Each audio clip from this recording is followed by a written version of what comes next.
These anti-vibration pucks work so well, I've decided to add them to my astronomy kit. So I've been keeping them on the spider of my tripod, but I can't carry them around because they'll fall off like that.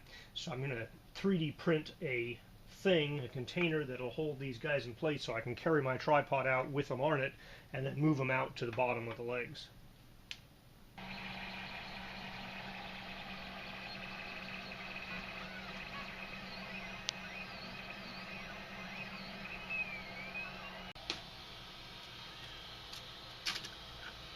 On off the 3D printer.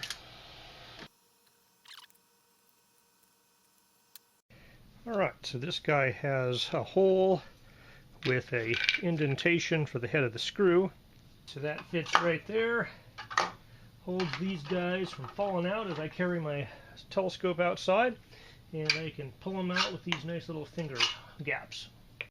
And of course, while I'm dampening vibrations, I can also store other stuff in it. Alright, so if you want this model, I'll put a link to the file in the description of the video.